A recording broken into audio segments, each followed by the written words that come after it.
dans l'après-midi du 4 avril 1992, Cheryl et quelques amis se rendaient en ville pour y prendre des photographies des enfants pour la fête de Pâques. Soudain, une voiture remplie d'hommes qui avaient passé la nuit à s'enivrer a foncé sur eux à plus de 115 km à l'heure. Ainsi est survenu le pire accident imputable à l'alcool de toute l'histoire du Missouri. 7 personnes ont perdu la vie. Un chauffeur ivre a tué une mère et son petit garçon. À leur retour à la maison, Robert et Joan ont trouvé une note placardée sur leur porte les enjoignant d'appeler leur pasteur. Nous avons fait quelques appels, mais les lignes étaient toutes occupées.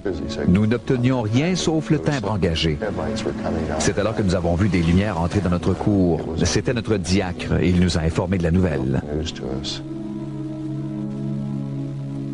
La petite Ashley a été la seule survivante. Lorsque les secouristes l'ont trouvée, elle saignait abondamment, enterrée vivante sous les décombres du tableau de bord et sous le corps de sa mère.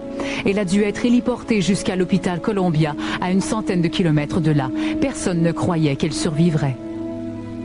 Sa jambe gauche était écrasée, son foie sévèrement endommagé, une partie de ses poumons s'était affaissée et elle souffrait de lésions cérébrales importantes.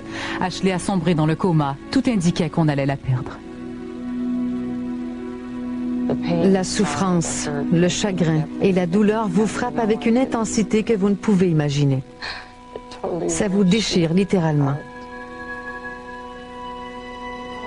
C'est 15 jours plus tard, ironiquement, le dimanche de Pâques, que le premier miracle s'est produit. Le docteur Alexson a appelé de l'hôpital pour nous dire que Ashley était sortie du coma. Nous nous sommes rendus à son chevet et elle a dit « Allô grand-mère, allô grand-père ». Quotidiennement, la thérapeute Karen Moore visitait Ashley pour l'aider à surmonter sa terrible perte. Elle voyait bien qu'il s'agissait d'une enfant tout à fait spéciale.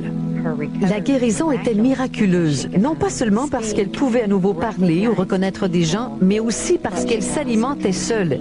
Elle était vraiment une miraculée. Au ciel, c'est brillant comme cela. C'est comme si le soleil brillait de partout. Il ne fait jamais noir. Et j'ai vu ma maman et j'ai vu l'homme. L'homme m'a dit de m'en retourner et ma maman a dit qu'elle m'aimait. C'est tout ce que je me souviens. Et là, Ashley m'a dit, « Je suis ici et eux sont au ciel. » Elle semblait tellement... En sortant d'un coma, nous ne voyons jamais personne se rétablir aussi vite que Ashley l'a fait. C'est comme si quelqu'un veillait sur elle et disait, « Hey, cette petite fille a encore à faire ici et nous allons... » J'ai eu de belles choses en restant ici. Je n'aurais pas pu revoir grand-mère et grand-père. Lorsque je pleure, Ashley me caresse le dos et me dit « Grand-mère, ça va. Maman est au ciel et elle est heureuse. » Elle va bien. Elle nous donne tellement de joie. C'est notre fille.